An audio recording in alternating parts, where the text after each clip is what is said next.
Hi guys, I'm going to teach you how to use the dryer or the air turbo of the Samsung Wobble washing machine. So there's no need to connect the washing machine to water or to open the faucet. So we have to begin first by turning on the washing machine.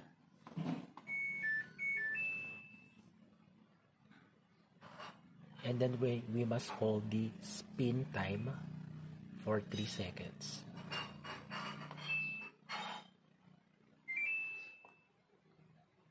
So as you can see, the timer is 16 minutes.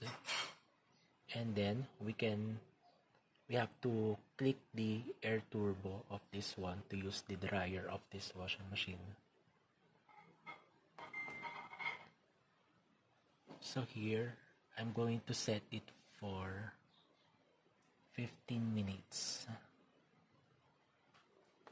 or 30. I just set it to 15 minutes. Okay.